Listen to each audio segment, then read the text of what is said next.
বাংলা গান নয়, তিনি তো বাঙালি, এটা তো বাংলার মাটি। চিরঞ্জিত কি বলছেন আমি শুনবো একবার। মানুষ রয়েছেন আমার সঙ্গে ফোনে। মানুষ, হ্যাঁ দেখো অতনু, আমরা জানি যে চিরঞ্জিত চক্রবর্তী নিজের বক্তব্য গতকাল জানিয়েছেন যে তিনি কতটা আহত হয়েছেন যে আইপিএল এর মতো অনুষ্ঠান যেটা কলকাতায় হলো এবং বাঙালি সঙ্গীত শিল্পী গাইলেন অথচ একটা বাংলা গান শোনা গেল না।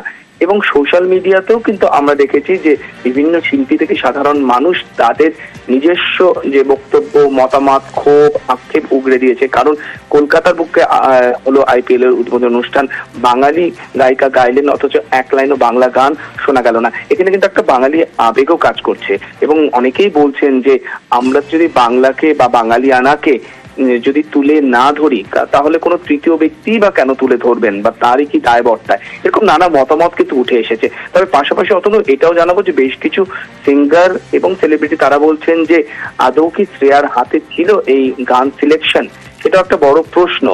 যে যেহেতু একটা ইন্টারন্যাশনাল ইভেন্ট সেখানে কি শ্রেয়ার হাতে ছিল সেটাও একটা প্রশ্ন উঠেছে।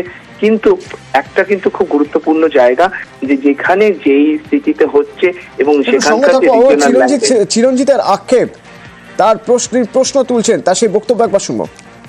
একটা জিনিস খারাপ লেগেছে, তো শ্রেয়া একটা বাংলা গান গাইল না কেন?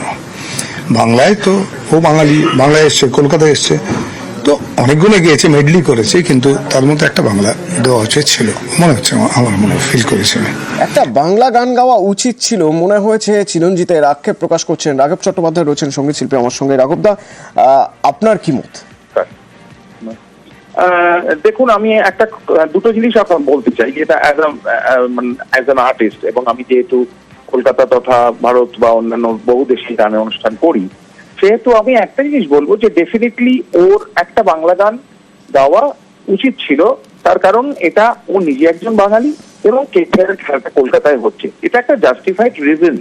কিন্তু এটার পাশাপাশি আমি এটাও বলবো যে গায়নি বলে ওকে যে খুব বেশি ওর সমালোচনা হওয়াটাও খুব একটা উচিত না। এই জন্য উচিত না যে এখন আমরা যখন বাইরের অন্য কোনো রাজ্যে অনুষ্ঠান করতে যাই, ধরো সাউথ ইন্ডিয়ায় আমি অনুষ্ঠান করতে এসেছি, কি আমি বম্বেতে, কি আমি দিল্লিতে, সেখানে কি আমি ম্যান্ডেটারি সেই ভাষার বা সেই অঞ্চলের ভাষার গান গাই না, বা আমি হয়তো জানিই না।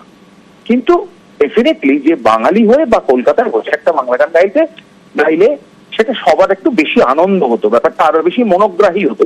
কিন্তু এটার মধ্যে আমি কোনো দোষ দেখি না, এটা ওর মতন করে ও পারফর্ম করেছে বলে আমার ধারণা। ধন্যবাদ রাঘব দা।